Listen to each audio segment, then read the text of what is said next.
सुप्रभात। अष्टमः पाठः।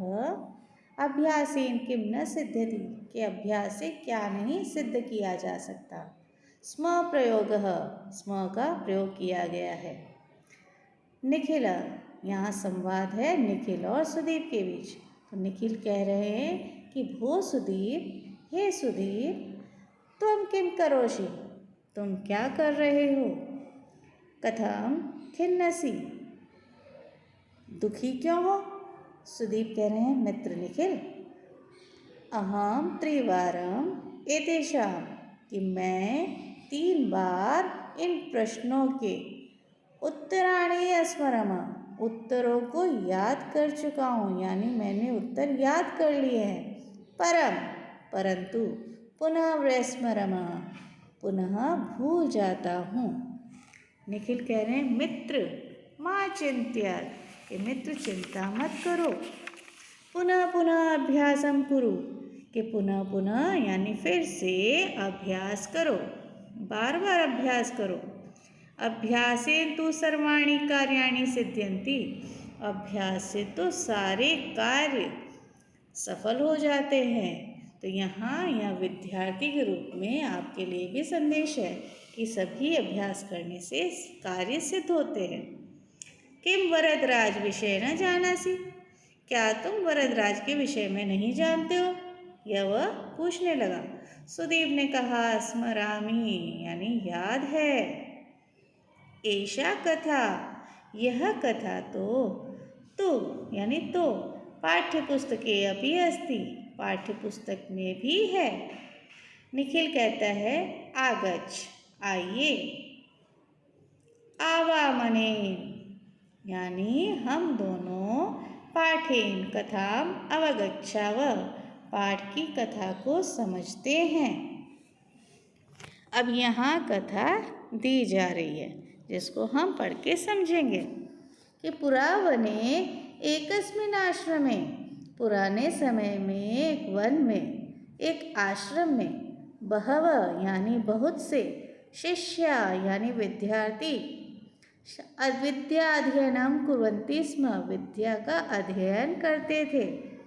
तेषु वरदराज नाम एक मंदमती छात्र आसीत्, उन विद्यार्थियों में या उनमें से वरदराज नाम का एक छात्र जो था वह मंदबुद्धि वाला था।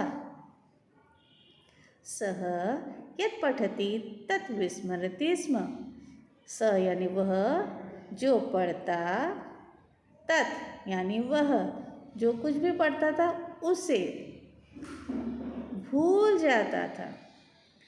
सहपाठिनः तस्य, यानी सहपाठी कौन होते, साथ में पढ़ने वाले विद्यार्थी, के साथी विद्यार्थी, तस्य यानी उसका, उपहासम यानी मजाक, कुर्वन्ति स्म मजाक करते थे या मजाक उड़ाते थे।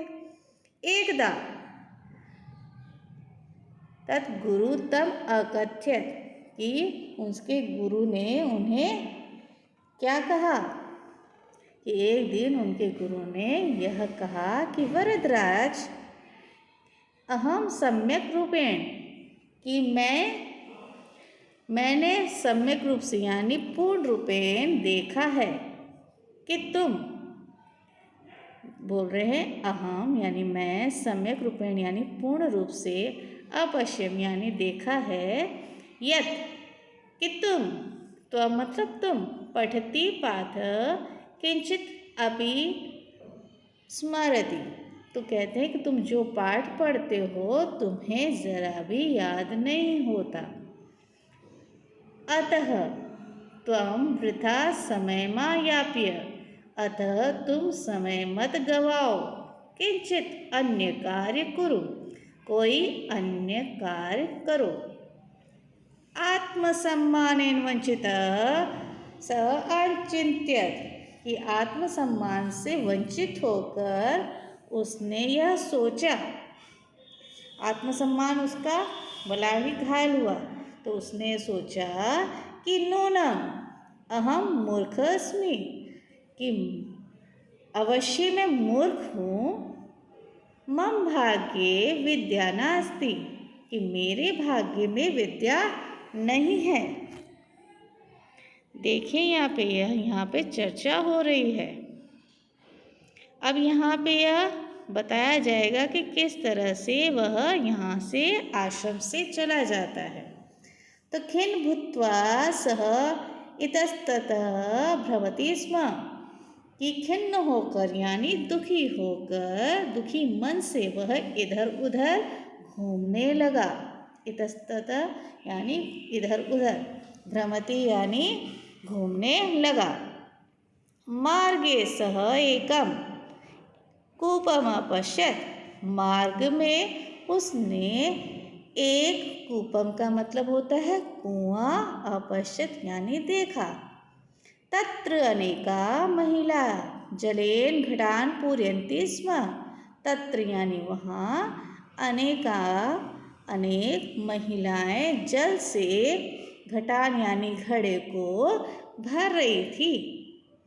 ता महिलाः यस्यां शिलायां घटं स्थापित्वा, कि ता महिला यानी वे सब महिलाएं जिस पत्थर पर, जिस शिलाया मतलब प्रस्तर जो होता है जहाँ पे रखते हैं, तो उस पत्थर पर घट स्थापित करके यानी घड़े को रख कर जल पूरयन्ति स्म, जल डाल रही थी या जल भर रही थी। तत्र एक गर्तः अभवत्, वहाँ पर एक गड्ढा हो गया था। एतत् दृष्ट्वा, अब क्या बोल रहे हैं, यह देखकर, एतत् यानी यह देखकर, सह अचिन्त्यत्, वह सोचने लगा, यदि मृत्तिका घटेन शिलायां गर्तः अभवत्, यदि मृत्तिका यानी मिट्टी के घटेन यानी घड़े से पत्थर पर गड्ढा हो सकता है, तर्हि पुनः पुनः अभ्यासेन मम बुद्धि, बोले तो फिर बार बार अभ्यास से मेरी बुद्धि, अपि कथम यानी भी, कथम क्या, तेज नहीं हो सकती, यानी तीव्र न भविष्यति, क्या तेज नहीं हो सकती। वो उसके दिमाग में यह विचार आया। यही सोचकर उसने क्या किया, एतत् विचार्य यानी यह सोचकर, सह पुनः आश्रमम अगच्छत्, वह पुनः आश्रम आ गया। विद्यालाभाय निश्चयं कृत्वा, कि विद्या को पाने के लिए निश्चय करके, यानी विद्या लाभ यानी विद्या को पाने के लिए निश्चय यानी दृढ़ निश्चय कर चुका था। कृत्वा यानी करके, परिश्रमेण अपठत्, उसने परिश्रम करके पढ़ना शुरू किया। एवं कालेन सह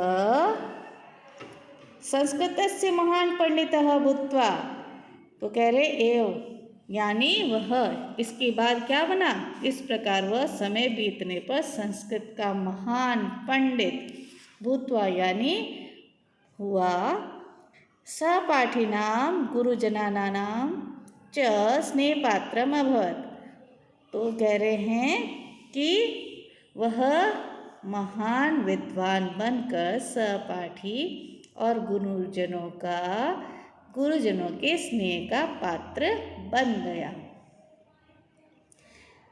एष महान पंडित वरदराज, इस महान पंडित वरदराज ने, जो ये महान पंडित बना वरदराज, उन्होंने लघु सिद्धांत कौमुदी नामक संस्कृत व्याकरणस्य पुस्तकम अरचयत्, तो उन्होंने लघु सिद्धांत कौमुदी नामक संस्कृत व्याकरण पुस्तक की रचना की।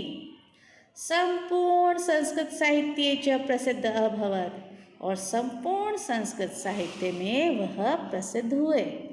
अतः सिद्धम, इसलिए यह सिद्ध होता है कि अभ्यासेन किम न सिद्ध्यति, यानी अभ्यास से क्या नहीं सिद्ध किया जा सकता, यानी मूर्ख बुद्धि भी बुद्धिमान बन सकती है।